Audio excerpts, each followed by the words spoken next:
Welcome everyone. This is the call to order the Highland Park Board of Education hybrid regular public meeting for Monday, November 21st. The New Jersey Open Public Meetings Act was enacted to ensure the right of the public to have advance notice of and to attend the meetings of public bodies in which any business affecting their interest is discussed or acted upon. In compliance with the Open Public Meetings Act, the Highland Park Board of Education has caused notice for this meeting submitted for publication to the Home News Tribune and Star Ledger, and posted on the board's website at least 48 hours in advance of this meeting.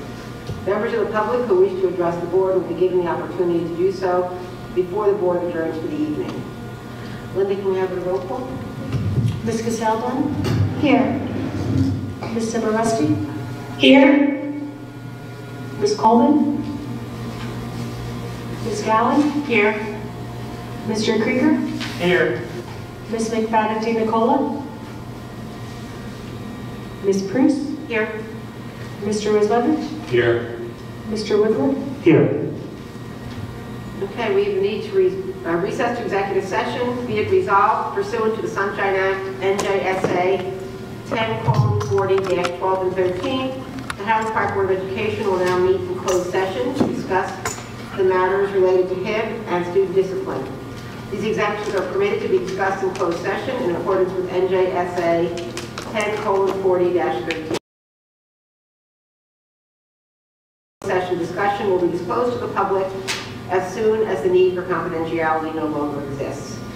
So I make a motion that we recess to executive session. Do I have a second? All in favor? Aye.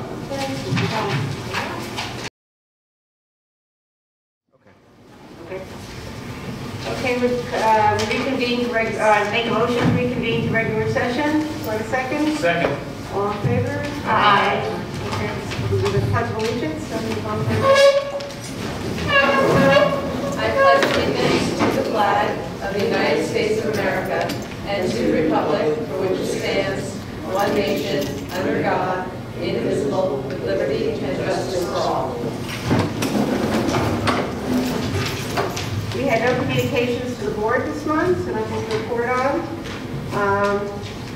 We do need to approve the minutes from the hybrid public workshop meeting of October 3rd and the hybrid public regular and executive sessions for October 10th. So I actually make a motion that we approve those minutes. Second. Okay? Do we roll call for that? What's that? And second. And second. Oh, sorry.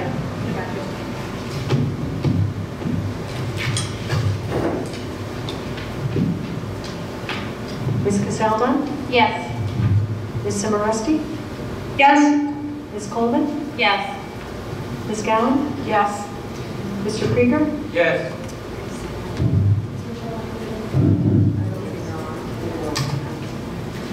Ms. Bruce? Yes? Mr. Roslevich? Yes. Mr. Woodward? Yes.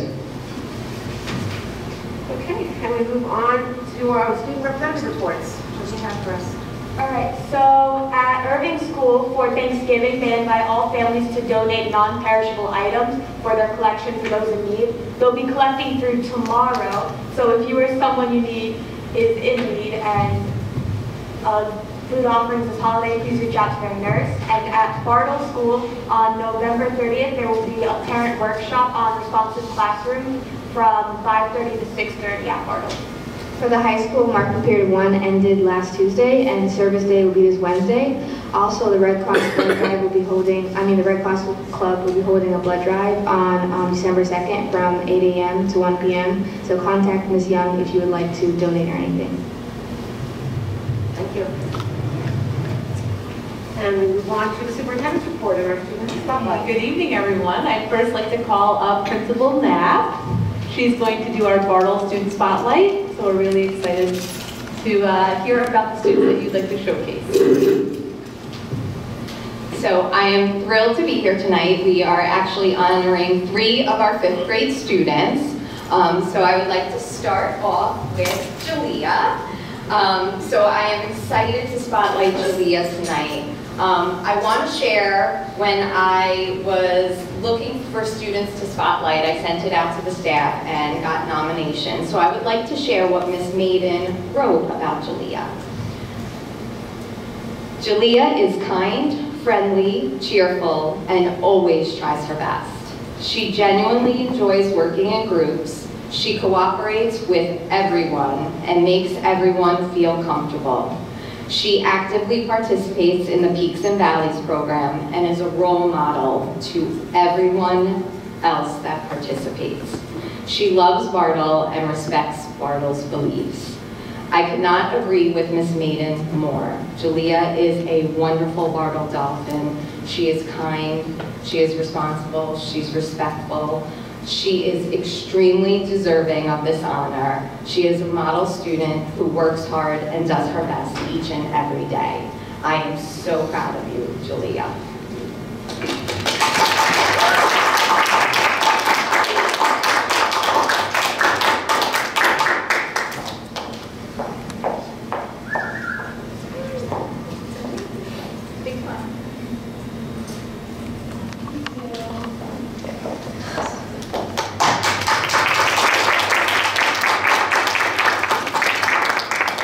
I don't know if my other ones are on. Are they on mine?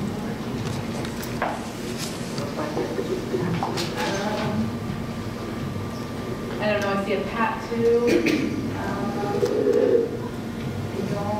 Okay. No, I'm sorry. Well, our next student was George Hernandez. Miss Young said Miss Shalari could not wait to spotlight George. And here's what they had to say about him. George is a positive peer influence and leader in the classroom. Although he is quiet, his actions speak volumes. George is inclusive to everyone in his classroom and in the school. He makes everyone feel welcome. He's kind, respectful, and responsible. When a student does not have a partner, he always invites them to join his group. He also helps his peers when they are struggling and keeps his neighbors on task and focused. George never gives up and advocates for himself and others. I am so proud to honor George tonight. I know he will continue to do great things at Bartle School.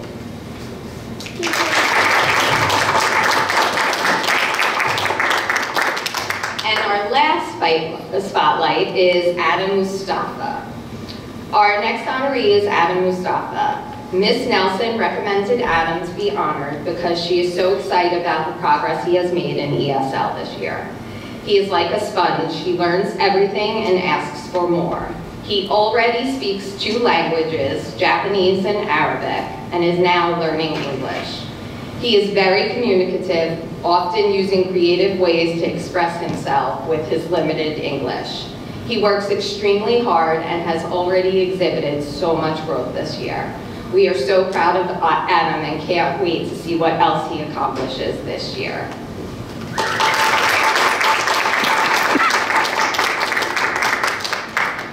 Thank you, Ms. Knapp. Would you mind delivering our certificates? Oh, thank you. All right, so we're going to move on to the next portion of my presentation, although Ms. Knapp and family, you're more than welcome to stay for this riveting presentation, but feel free to leave if you'd like. I always make that an option. I'd like to call up our tech coordinator, Stephen Lubis, to help me co-present tonight. And then just give us a couple minutes to set things up here. So Stephen, I'm gonna plug in here. So that way, am I plugged in?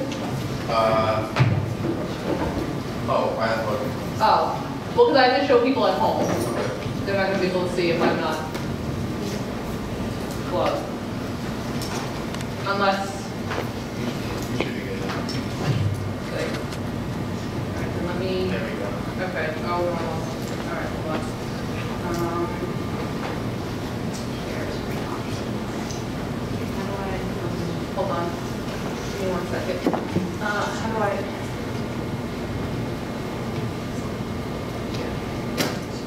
Okay, you figure this out. All right. Darcy, thumbs up if you can see a screen. Okay, fantastic. All right. I'm on this one right here. This one's You want probably this the one? biggest. Okay. Yeah. Yeah. Okay, did you do it Yeah. right that way? Okay. All right, so, I don't know where the wireless mic is, Stephen, or maybe you come by grab a mic. I'm just gonna Okay. grab this one right here. All right, so Steve and I are very excited to share the launch of our new website and app. So we're going to officially do our soft launch next week, but we wanted to present it tonight. So if anybody was interested in getting the app and looking at it, we're still building the content, but we wanted to show the app and maybe some of the highlights of what you should see in the website to come. So Stephen, I'll let you take it away and I'll fill in as needed.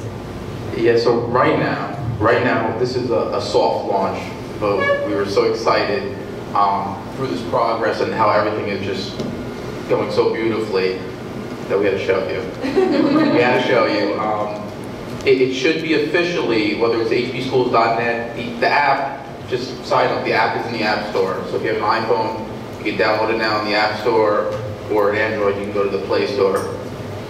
So this is the sneak peek. This is some of our promotional material.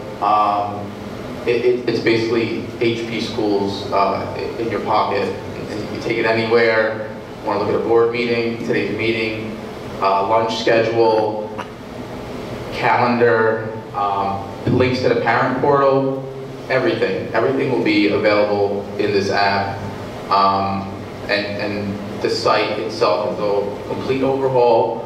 And we're just super excited to share this with you. And I think it's, compared to what we had website-wise and no app at all, this is just one more thing to bring the school district and the community closer. Especially, I mean, I don't have to tell you, communication is so important. And just a parent have the ability to have the app right there. It's gonna make a big difference. So, yeah, please download it. Any feedback? Yeah. The App Store, if you just start typing Highland Park Schools or Highland Park, it should come up. And it even has the little owl logo. That's how you know it's the right one. It's like a little white app with the little owl logo. For all the people at home there's a little app that I have downloaded. What's really nice too is that it'll do a lot of push notifications as well. So if there's an alert, like a text message, something like that, it pops up through the app, which is really nice. So it's sort of one-stop shop for everything. Same thing, we get emails a lot on like the lunch menu and things like that. It'll be that one-stop shop for the relevant information. And something that we talked about as a board and as a leadership team in the tech department was really having a separation between the app and the website. So they have similar information, but the accessibility and functionality of the app works for members of the school community. So if you're a student, a parent, a staff member, the app is going to be your go-to place for all relevant school information. We're looking at the website as more of everybody else.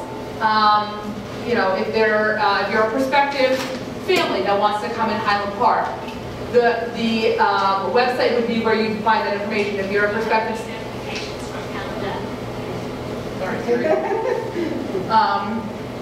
if you are a prospective staff member that wants to come work in Highland Park, you would go to our website. So we're looking at the website more for that piece of communication, as our marketing, as our brand, and then the in-house communication as the app, just so it separates it. Because some people that are, if you're a new family, do you care about the lunch menu right away? Not as much, unless you're really looking for a district that has a good lunch menu.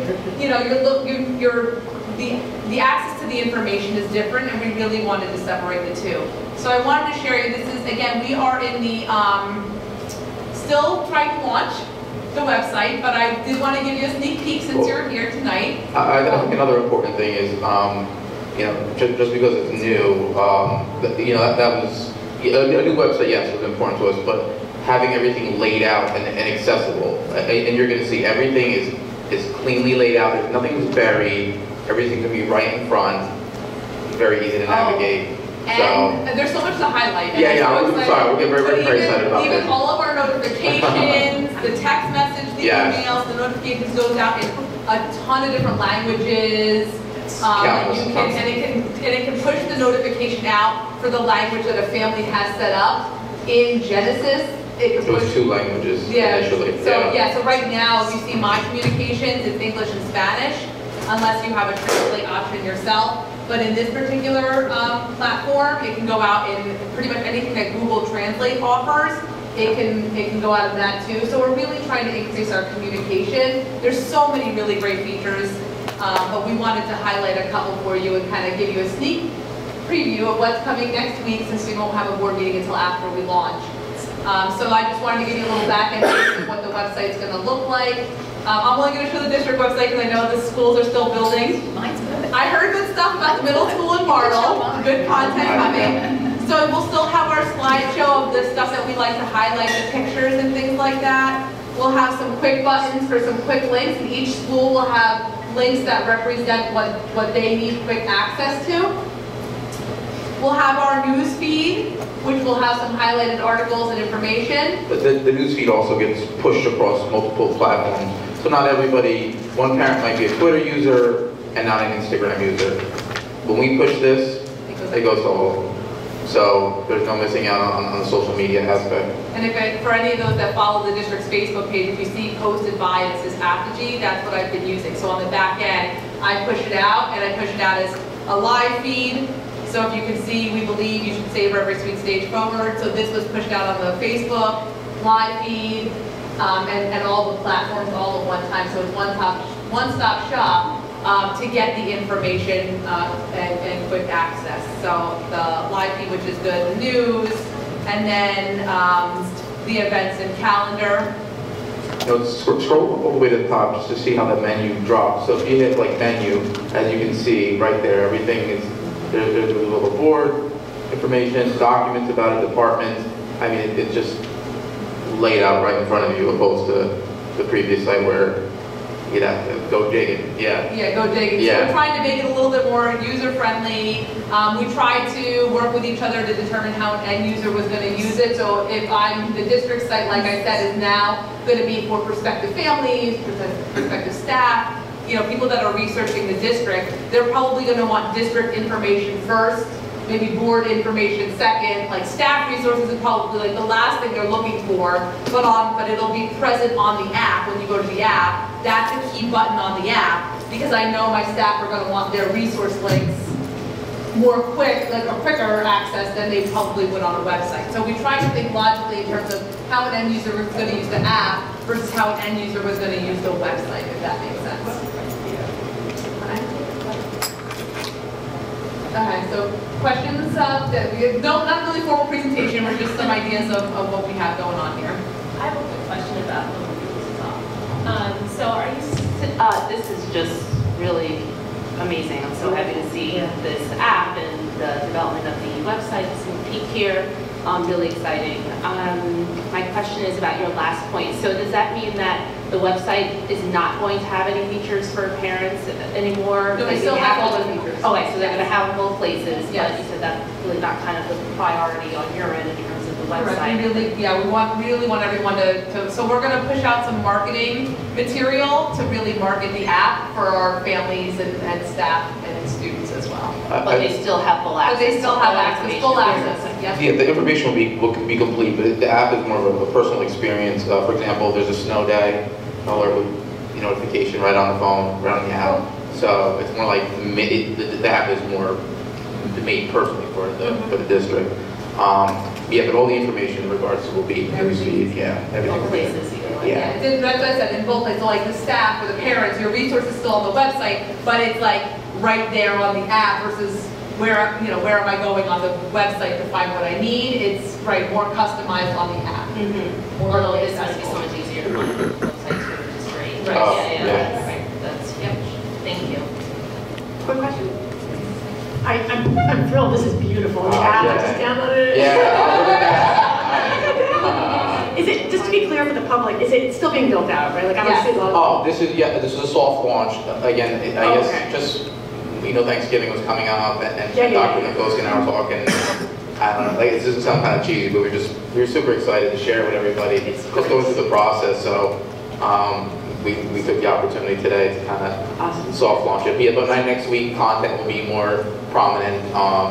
The buildings, individual buildings will post what they're doing. So yeah, you'll definitely notice. We'll have like Genesis on the calendar and stuff like that. Yeah, it's all. Yeah, absolutely. It's not there yet, but I think it will be. Yeah. Okay, that's awesome. Thank you. Thank you. I still want people to get it, download it, and be like, where's Oh, the yeah, calendar? please, yeah. Okay. It's all fun. Oh, it's just gorgeous. Least of all, that still makes me feel good, this was our main goal for the year, was reading it, board goal, engage the community in more productive communication, including website enhancements. You've gone above and beyond that goal. Yeah, you can definitely cross that off. You can cross it off right now. Yeah. Dr. Nicosi was pretty amazing. She made sure, whether it's language, there's no walls built up. There was language, no matter what phone you have, you'll understand what's going on in the district. I'm assuming There's it's no.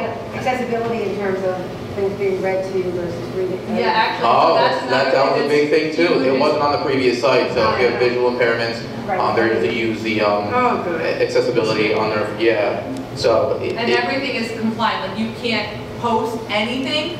And Jen's shaking her head, yes, you can't post anything, you can't do anything without hitting the ADA compliant thing. Like you literally can't press save and do anything until you hit all of those things, which we really love about this. It's easier for everyone to manage instead of, I know we've talked about having one person manage all of that. It's very impossible for me as, I guess, the webmaster or Stephen as a tech coordinator to do all of that. So this is really nice because they really built it in that you cannot click or post anything unless it meets the ADA compliance, which is fantastic. Yeah. So does that include alt text on all images and transcripts on videos? So I'm wondering if staff has received any sort of support and I guess instructions on how to create alt text. I mean, this is not an intuitive thing, alt text. Yes. So during the company's training, they did tell us, so describe the picture, and they did it, all the time with us. And as we post our things, they look on the back end and give us that feedback to make sure that we're doing it appropriately. Their training is remarkable, and then they video record all their trainings too, and stuff like that. It's remarkable. It's fantastic. Yeah, they've been incredible to work with, and we can see why most school districts in New Jersey use Aptigee. I mean they know exactly how to fine tune their product to a school district. So it's been exciting to get this ready for everybody, especially, I mean, the previous one it's overdue, so, yeah. They've been jury-rigged over the years. Yeah, exactly. Any other questions? Thank you so much. Thank you. Thank you, and everybody have a good Thanksgiving. You too. All right. So that's the end of my presentation. Again, I'm going to say that we are moving on to the rest of our agenda items. So if you don't want to stay for the rest of the meeting or public comment or anything like that, please feel free to leave. I know Ms. Nav and Mr. Lubis have long days ahead of them tomorrow, and Wednesday being a half day. So thank you so much for coming and happy Thanksgiving. We're going to move on to board committee reports and recommendations. So curriculum and instruction. Allison, are you reporting for that committee? Yes. Dr. Nicosia, Dr. Coleman, and I met on the 15th of November for a curriculum committee meeting. Item number 1 that we discussed was the Healing Centered Engagement Project. The high school received a grant to be a part of the New Jersey Principal Superintendents Association's Healing Center Engagement Project, which provides training and support on ACEs, trauma-informed schools, and practices. Staff volunteers for training and to implement the strategies. There's going to be a coach that will support the school, and there will be additional support for community engagement gatherings and additional resources. Rutgers Behavioral Health and Teen Center will potentially be collaborative community engagement partners, possibly also Seth Dale's organization as well. We also discussed the high school graduation credit proposal, as might require will require a policy change. But we are waiting for Mr. Lassiter to finalize his proposal and schedule a formal presentation. The high school and middle school club demographics were provided. We looked at the middle school clubs. We did not have sports data, so we really only had club data. When we looked at the data, it pretty much affirmed our thinking that Black and Hispanic or Latina students did not have as many students participating in clubs and extracurriculars. We also discussed how there previously at the high school had been a policy to not allow culture clubs, but we now have an Asian culture club, and students have inspired staff members to start an African American culture club as well. So that should be in the works and coming shortly. Additionally, we discussed mentorship activities, and we suggested having periodic updates on those. For example, we had Sisters in the Know at Bartle, which wound up being phased out due to delayed grant funds and a failure to deliver materials to the school. But on the other hand, Brothers at Bartle has been very successful, so it's been scaled up to the middle school.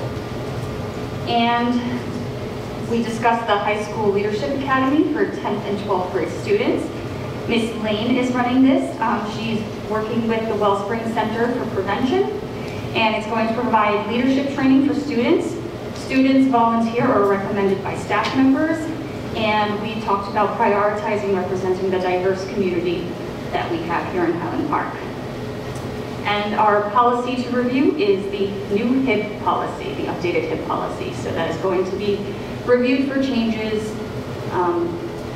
It's a long one, so we're working on it. The items for the agenda. Number 1 is approval for field trips requests, which are attached to the agenda. Approval of HIB reports, incident HS 222303, HS 222304, MS 222302, BS 222301. The approval of the volunteer for the Green Team Climate Crew. Jessica Josak will voluntarily coordinate the Green Team Climate Crew. Approval for the after-school recreation program at the middle school. Number 5 is approval for the placement of a change of placement for a student teacher from middle to high school. Number 6 is the approval for 3 university students for their teaching internships and junior practicums. Number 7 is approval for home instruction for 3 students. Number 8 is approval for the submission of school self-assessment for determining grades under the Anti-Bullying Bills of Rights Act. And I guess I move this now. No, later. Okay, we'll go after reports. No, but I mean, it's written there, so I was confused. Okay, that's it. Questions for Allison curriculum?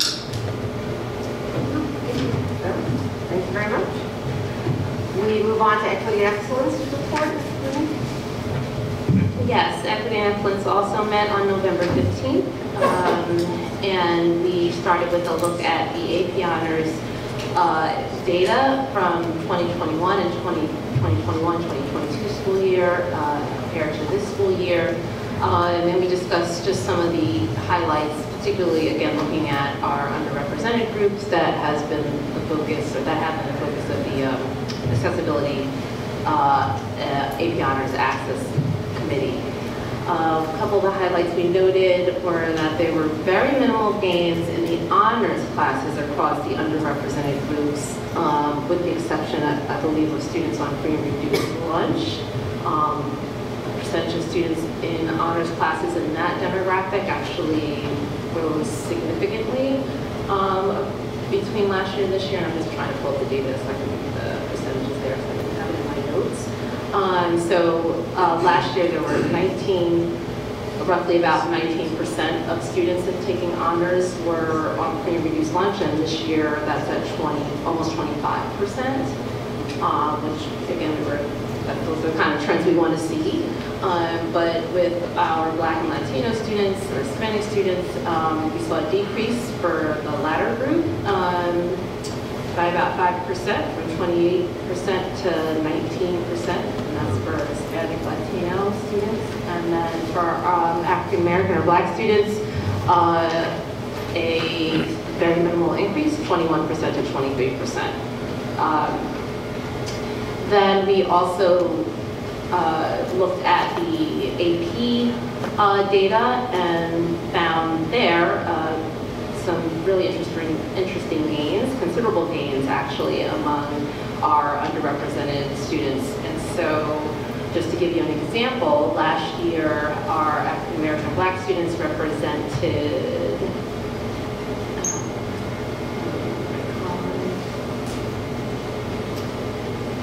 sorry about that, hold on. Okay, 7% of the AP honors population last year, and this year, Black and African American students represent 13.46% of that population. And Hispanic and Latino students were roughly 15% last year, and now represent 19% of the AP honors AP student demographic. Our students free and reduced lunch taking AP honors were 11% last year and are now at 17%. So we just kind of talked about the successes that we're seeing in participation with those historically underrepresented groups in AP classes and what that might mean. So I know Dr. Nkoja talked about having the accessibility and honors committee just sort of taking a deeper dive at looking at that data and continuing to work on raising awareness of these options for students and the efforts to provide support through the cohort model. We also discussed the importance of checking in with the new students in the AP classes to see how they're doing and make sure that they're getting the support that they need so they can feel comfortable and find success in the courses. And let's see, Dr. Nkoja reported that AP Honors Committee is also preparing to advertise and market all of the courses during the upcoming winter season course selection process so that more students are aware of these options. We also talked again about, we actually looked at the staff demographic data as well. So Dr. Nkoja presented a lot of data. Thank you so much for getting back to us because we're always asking for data, and you brought it right back to us, so we appreciate that. So in this case, looking at the staff data, and we found, again, nothing that we didn't already know, but in terms of just underrepresentation, one of the data points that we highlighted is that 28% of our student population is Hispanic or Latino, compared to 8% of our staff. Asian students represent 17% of our population compared to 5% of our staff. Black students are 10% of the population, and Black staff are roughly 11% of the total staff. One caveat to this is that the staff data is inclusive of teachers, admin, para, secretaries, maintenance, basically everyone in the building. And so we just asked for follow-up data from Dr. Nkoja that looks specifically at the teaching staff and the kind of racial demographics of the teaching staff. To again, just look at how that compares to our student body. Again, we know that we have a lot of work in this area, but it just helps to know exactly what we're dealing with and what we need to focus on. And we also talked about, well, Dr. Nkoja just shared the governor's executive order, number 309, that was, that was announced literally, I think, the day before that we met, and it just lays out Dr. Murphy's plan to put together a task force to study the state's school staff shortage problem. So we will leave that there, but we know that there's going to be a committee studying the staff shortage problem. And see what happens with that. And then we talked about the preschool expansion, 5-year plan suggestions that Dr. Nkoja is looking at with her administrative team. One thing that was shared with our committee is a sample plan from the Howell School District that has already kind of laid out their 5-year plan for preschool expansion on their website, and Dr. Nkoja reviewed that and shared it with us as well. Local child care centers are also being contacted to see who can possibly house our preschool universe. We're expecting around 250 students, I believe. So right now, again, administration is just looking at reaching child care centers, see who would possibly be able to house our students, and then arranging tours accordingly. And at that time, you're waiting to hear back from the few centers. Noah's Ark, we know, already indicated that they will not be able to take our students for this coming year.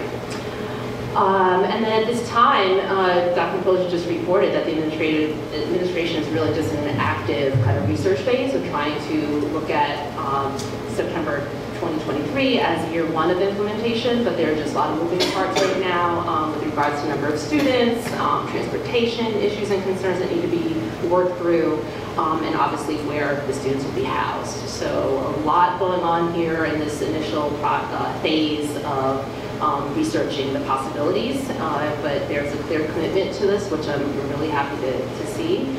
And even better is that we're really committed to equity. So Dr. Nkoja talked about centering equity as the district sort of works through the complicated issues involved in expanding our preschool program and in the development of the 5-year plan. And she will be seeking Equity and Excellence Committee's input as they move forward in that work. And I think that is all. Oh, well, the HIT policy. You know that we will be working on that jointly with curriculum, which is what I like, that we're always kind of having multiple hands on deck to address these important and hefty policies. Any questions? Any questions for me?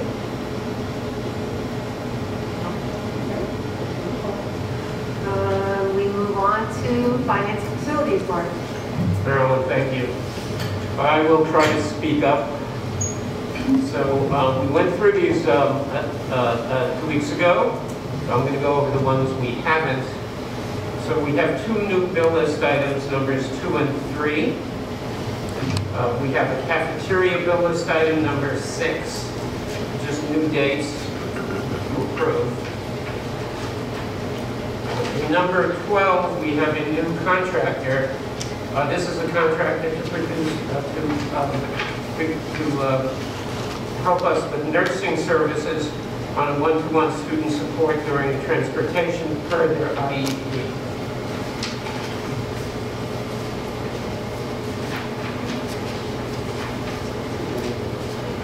Number 17 is the acceptance of another donation. So this is a donation of a trumpet and a clarinet worth $600 from Susan Jakovic. I hope I'm pronouncing that correctly. And Ms. Jakovic, thank you so much for your donation to the schools.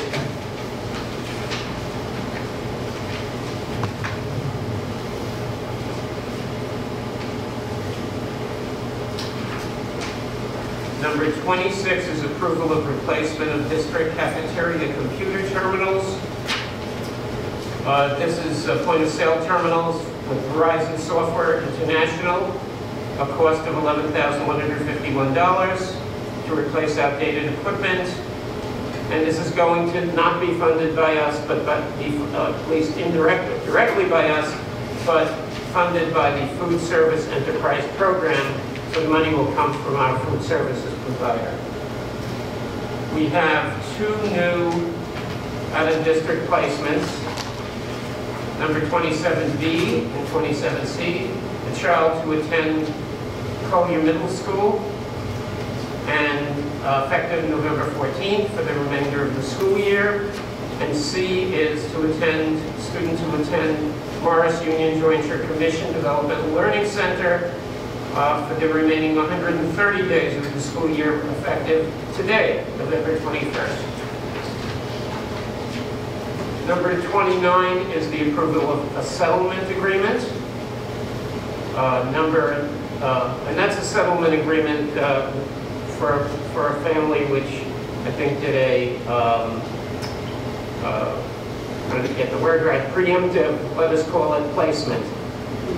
And so we worked out the details with them, and in at least one of these cases,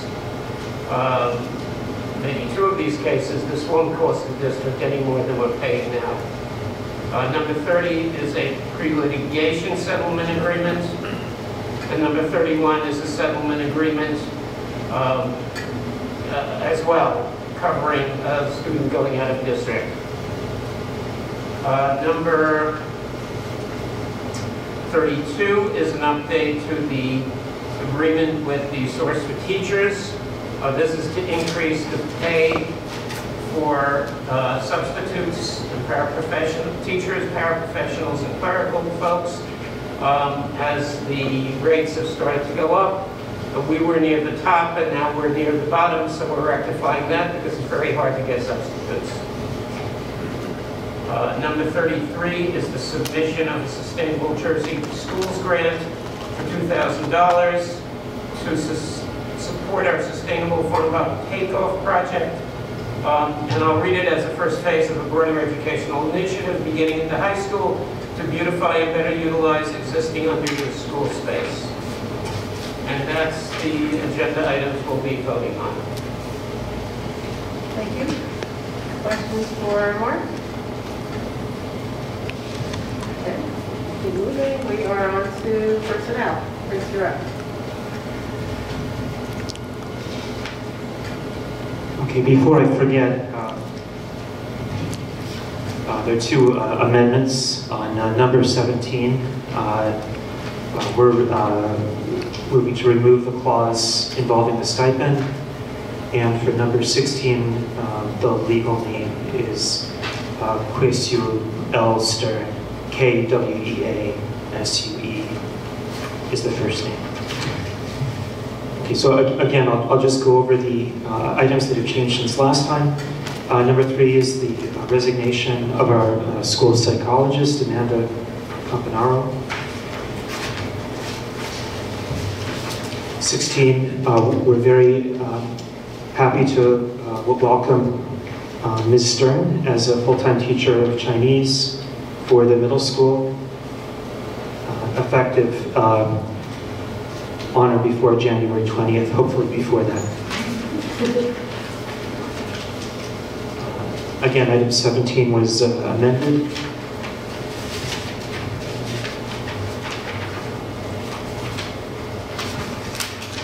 Item 27 has some additional professional development items. 34 is the approval of the home instruction. 35 is approval of extension. This is the person who is helping us with the safety plan, and this will be at the same daily rate. Before we had approved 15 days, so now we're moving to approve 15 more. And 36 is the additional hours for Mrs. Landis to provide after-school support. Okay, that's it.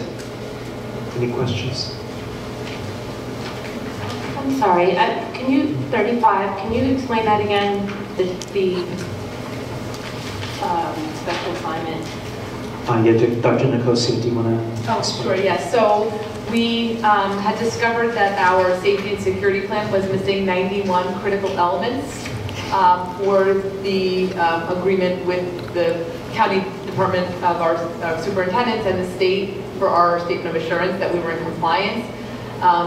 It was a very, very heavy lift. So we hired a former staff member who used to be the assistant superintendent for curriculum instruction's administrative assistant, Elizabeth Pensinger, to help with creating that 264-page document to go back to the old school binder that my predecessor had it shortened down to a little manual, but it wasn't in compliance. If you remember the safety audit, that was one of our things that we were nabbed on, so to speak. So she worked through it. Actually, she is all done. She presented it today. It's printed, and the safety committee will review it and look at it next week, and then it will go to all parties involved. And now it's a Google Doc, and it's a living doc, so now it's easy to change everything because it's electronic. Everyone can have access. They can see it in real time. It'll go to the Office of Emergency Management, goes to the Highland Park Police Department, it goes to the county superintendent, it goes to the fire department, and then internally as well to everybody so that they have the safety and security plan. Like I said, it's about 264 pages. And she's not only doing the paperwork for that, but she's also coordinating and crossing as many items off the list as she can, right? Yeah. Thank you. Okay, any other questions? Just to clarify, we're actually striking 12 and 22, right? Yes. Okay. I think, wait, is that Evan? 12 to 7. So we're striking 12, but if you see in, hold on, 26, he's back on. So Mr. Farmer originally resigned from the position of middle school wrestling coach, but then after last meeting decided he wanted to do it. So we're excited to have him back on again. So we struck it earlier, but then added him back on 26. Okay. And on the other one is the... Is that the sidebar? The mediator. Yeah, the sidebar right now is tabled. They're still in negotiations between the middle school administration and the union to actually decide on how much that would be. Okay. It just made, I don't know if Chris has to change how he reads it in with those two being struck. I don't know what do I do? Do I have to only move the numbers that are not struck? I don't know. Right. Okay. We'll have to figure out, yes. Yes. Board secretary says yes. Okay. All right. Last committee is policies. Mark, anything you want to say on this? Well, there's nothing new. Numbers 1 and 2. The main purpose of that HIP policy, because I know both those committees are going to look at it in more depth. The policy committee did look at it. The main change was that form that we have to provide to the state. We don't have to use it internally. There were a lot of other wording changes that came down based on, I guess, clarifications from the somewhere in the state, DOE or the legislature. But I hope we can pass this for first reading, and then a month from now, it gives you enough time if you have changes to make. We can review them, put them in, and then get to a second reading of this. Other than that, nothing's changed. Okay, then we move to public comment before we vote on board action items. So the Highland Park Board of Education welcomes public participation and has reserved this time for your comments. Board Policy 0164 and 0167 establish and regulate the right of the public to participate in public meetings.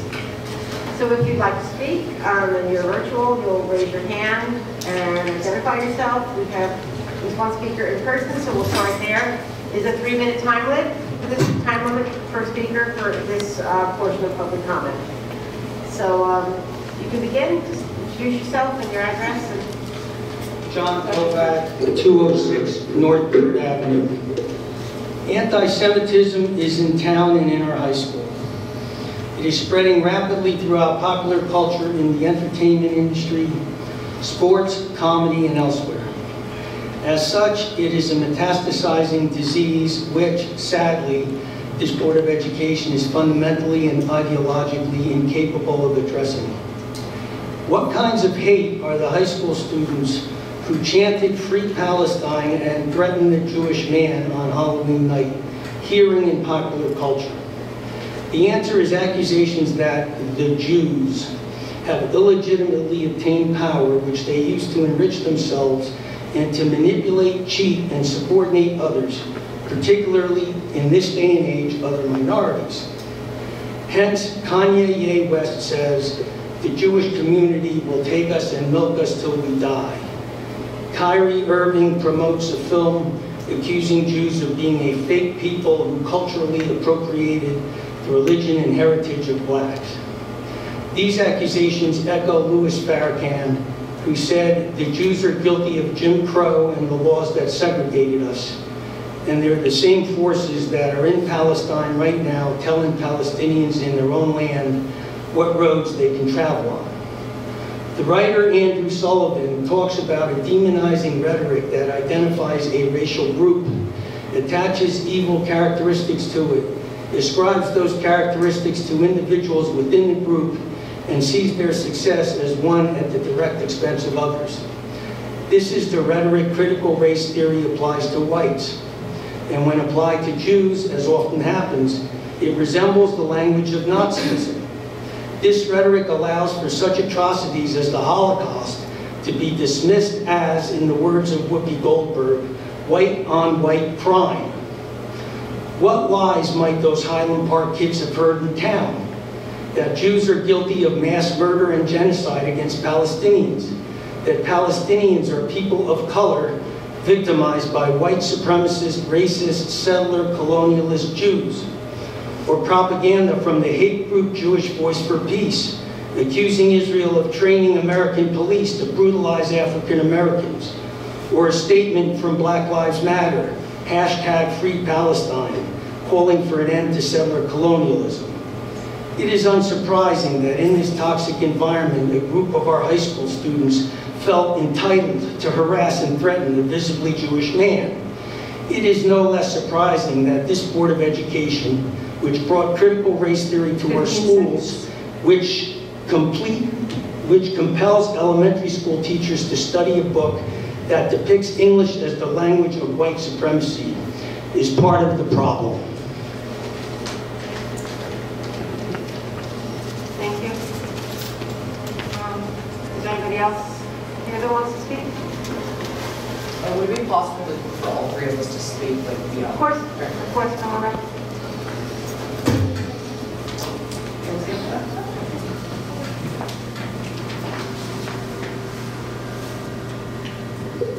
Sorry, this might take a second.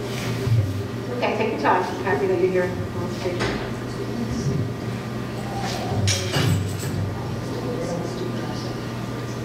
Okay. You can just put your names. You don't have to write your address. Thank you. I know. Thank you.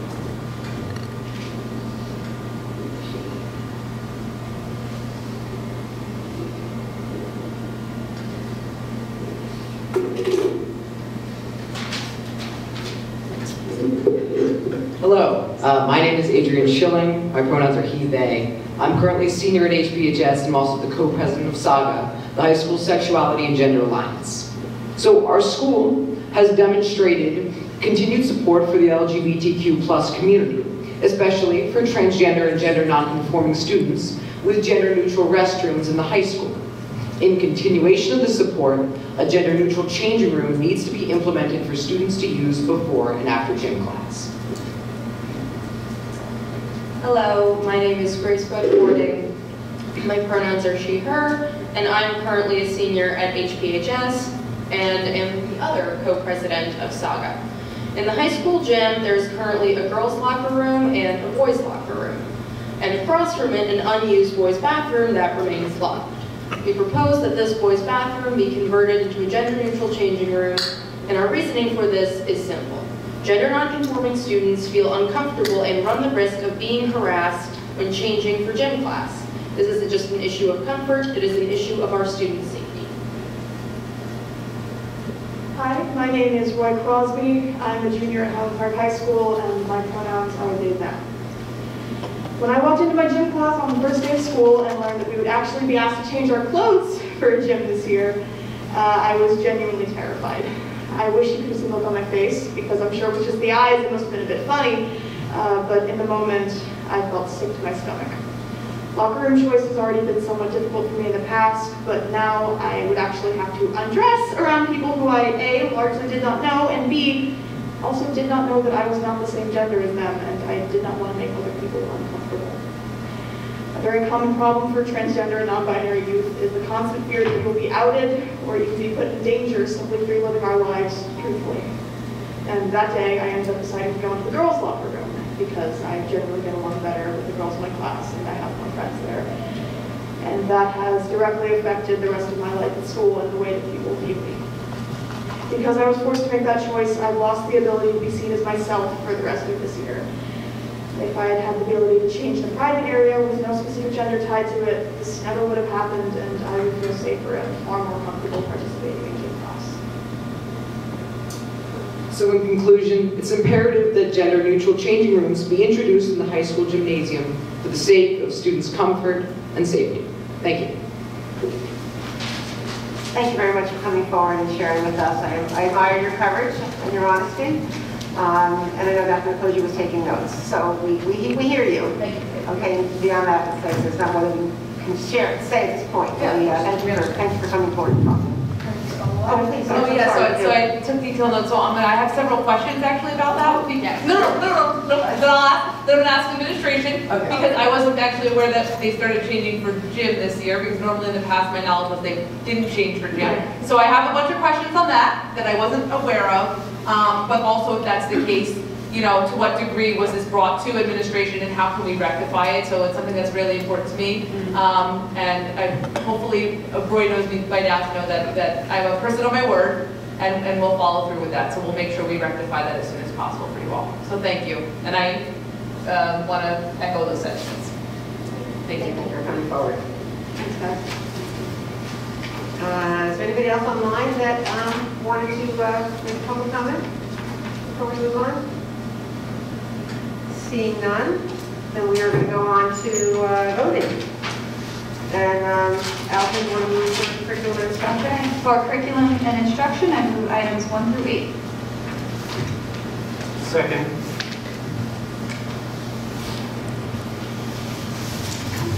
Yep. Ms. Cassell-Dunn? Yes. Ms. Simorowski? Yes. Ms. Coleman? Yes. Ms. Gowan? Yes. Mr. Krieger? Yes. Ms. Prus? Yes. Mr. Islevich? Yes. Mr. Whitford? Yes. And we go to finance and facilities. Yes, I'd like to move items 1 through 33. I have a second? Second. Ms. Cassell-Dunn? Yes. Ms. Simorowski? Yes. Ms. Coleman? Yes. Ms. Gowan? Yes. Mr. Krieger? Yes. Ms. Prus? Yes. Mr. Islevich? Yes. Mr. Woodward? Yes. And we move on to personnel and communication. Yes, I'd like to move items 1 through 11, 13 through 21 as amended, and 23 through 36. That's a great way to do it. I'll second that.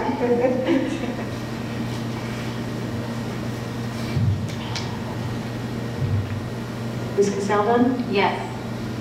Ms. Simorowski? Yes. Ms. Coleman? Yes. Ms. Gowan? Yes. Mr. Krieger? Yes. Ms. Prus? Yes. Mr. Islevich? Yes. Mr. Woodward? Yes. Okay, and last but not least, policy and regulations. Yes, I'd like to move items 1 through 2. Second.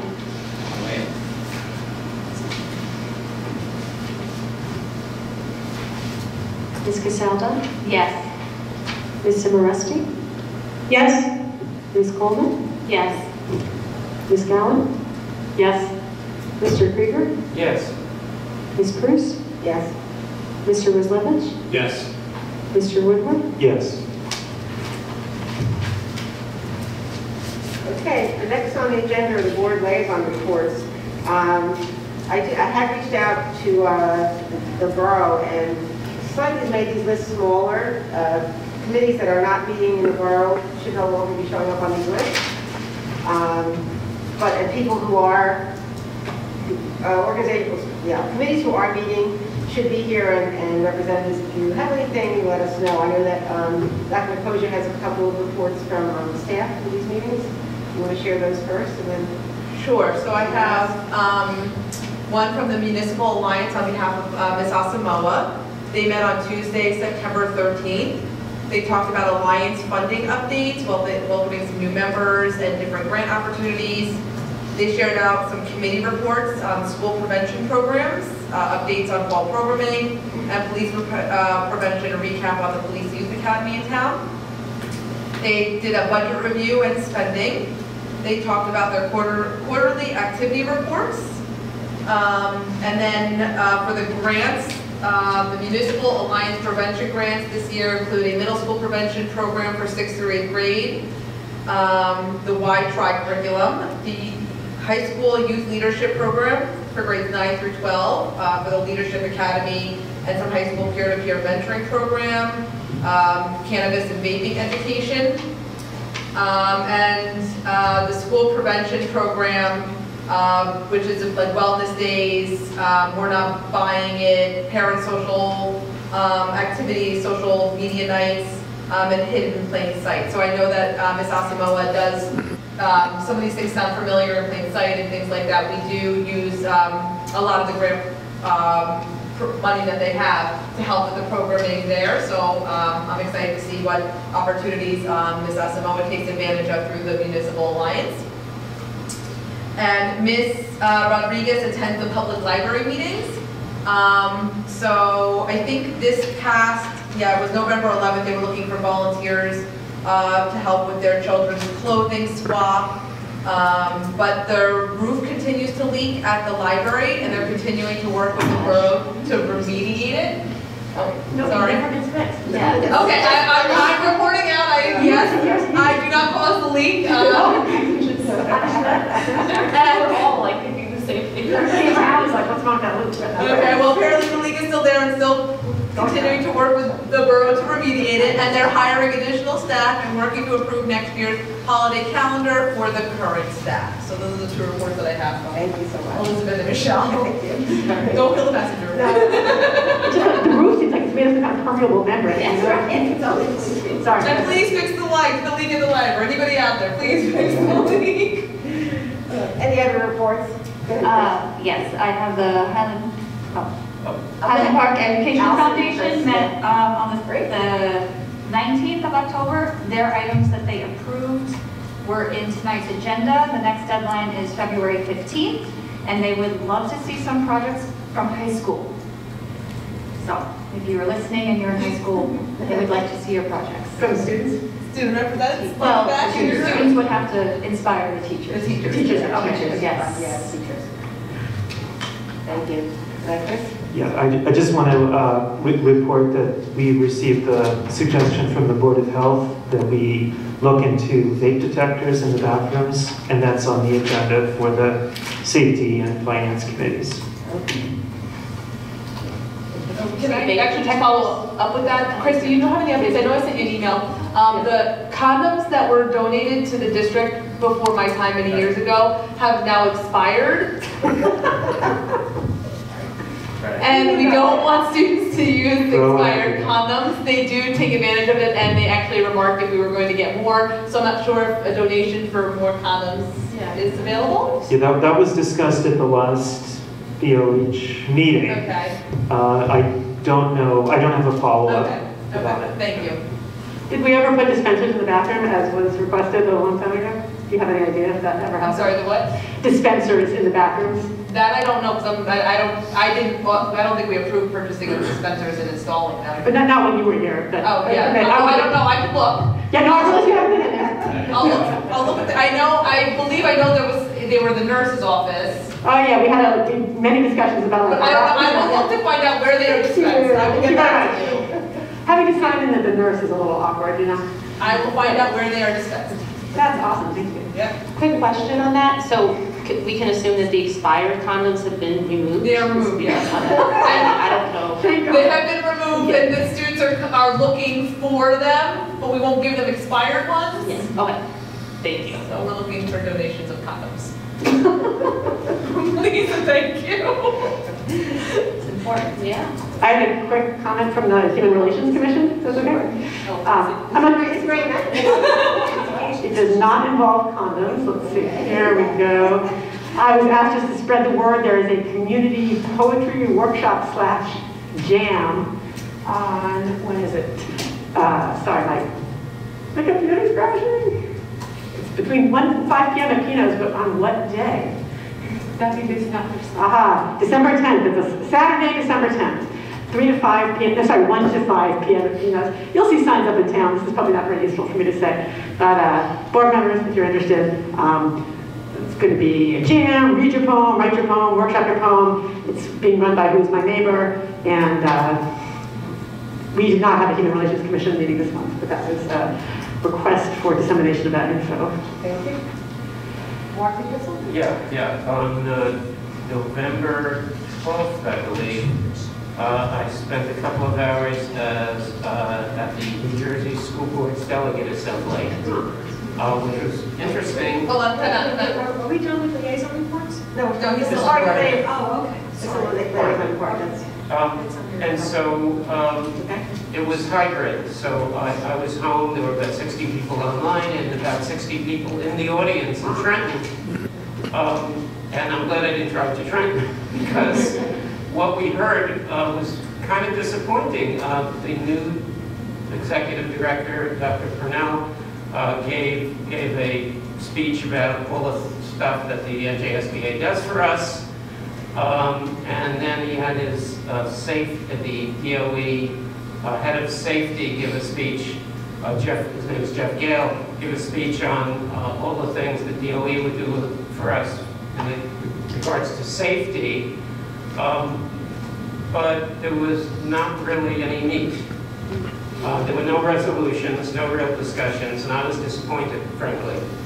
We spent all this money with them, and we had a nice marketing presentations on what they would do for us. So, very disappointing. I think the issue there, Mark, though, is lack of engagement, on the part of boards across the country right now, just because everyone's kind of been in crisis mode, right? Like in the past, there would be multiple resolutions that districts would be putting forward, and now I think everybody's just kind of like trying to keep their head above water, honestly. And what I heard about the new executive director is actually pretty positive. So, my hope is that the New Jersey School Boards Association will head in a positive direction under his leadership. I think things have kind of been somewhat stalled for quite some time. So I think they're kind of in flux and in, an organization in the midst of a big kind of sea change. So, I'm hoping as things kind of, return to some state of equilibrium and the new executive director gets his feet beneath him, hopefully we'll see some interesting stuff from New Jersey School Boards Association. The thing with them is always that we have to pay for them no matter what. Like it's in the state legislature, or it's in, state law that school boards have to pay dues to the New Jersey School Boards Association, whereas in other states, you only pay dues if you want their services. Right. So we're in this kind of weird position with them, so. Yeah. He seemed engaging, and he was trying hard, but there was, and so I don't blame the new executive director. He simply had not much to say other than, please take our services, we're here to help you. And there wasn't much going on. Yeah, without school districts engaging, there's not a lot to go on and delegate. It's true. Any other reports? That was a good number. Okay. I have nothing for a president's report. Does anybody have anything on their old business? I would just hope we'd spend a minute talking about the extremely exciting news that the funding is going to be maintained for our school-based youth services program, at least through the end of 2024. So that's something, and I actually just wanted to take a minute to thank Christina for everything that she did, sitting here in one of my last lame dunk board meetings, as someone who's tended to be the person to go run to Trenton and engage our legislators and speak at committee meetings, it's remarkably reassuring to know that we now have somebody leading the district who's willing to take on that role and engage on that level. And I think this just shows how important it is. And it's just all better when it's coming from the district leader as opposed to, a nosy board member. So, I want to give Christina her due for that and for the, amount of advocacy she did around that. So, thank you. Thank you, Christina. Yeah. It was an awesome op-ed, among other things that you did. Yeah, so and thank you, Darcy, for hooking me up with Senator Dignan. I also, through his chief of staff, also connected with Ben Gopal, who's been a big advocate, Senator Gopal, from Monmouth and Ocean counties for their school-based youth services program. So I was able to get in touch with him. The fight, I'm so happy that we have an extension for the funding. It's a small win, but the bigger win will come on what happens next. I'm hopeful that they'll be able to create something that is equal to or exceeds what we have. However, based on what is currently out there, I'm not there yet with my thinking. But I do want to take the opportunity to figure out ways through finance and facilities and as a board that we can support trying to bring more of the mental health services program in our operational budget so we don't have to live year to year knowing if this funding is going to be cut or not. There is legislation also out there to maintain the school-based youth services program funding regardless of what happens with the hub and spoke models as well. So I'm watching a couple things very carefully, and thank you to Darcy for making some really good connections to continue advocating on behalf. So I'll take wins where we can get it, but just know it's still on my radar, and so you'll probably see some more action locally coming from myself and Ms. Asamoah. She'll be coming in December to present the state of our teen center and tween center and mental health support and SEL for the district in December, so something to look forward to as well. So thank you. Great, thank you. Thank you. Thank you. I want to just add that Christina and Marilyn and I have been talking about creative ways to put this into the budget without affecting other programs and other staff members. And I think it's doable. I think it's eminently doable. And for the long term. So that's hopefully where we'll go, because I fear, this is every 2 years they're trying to take the money away. We have to make this permanent. We also have to have staff who don't feel like they're going to lose their jobs. We have raises. So we will do something. We will do something to make this happen. Thank you. Any other old business? I guess I'd like to follow up on the comments that we talked a little bit in executive session about doing some proactive anti-Semitism education. So I do hope the district will follow through on that. I mean, I know that we have so many issues around equity and around demonization of different groups and so on, but it is a scary time for people with Jewish families. It's scary, the culture is scary, it's really scary. So I hope to see something specific done. I don't know what that is, but. And, just to reiterate, I think we all agree that anti-Semitism is an enormous problem in society and in our community, and that's why we regularly pass resolutions about the importance of teaching about anti-Semitism. As recently as last summer, we passed a resolution about the importance of teaching anti-Semitism, among other things. It wasn't only about that, but we certainly agree.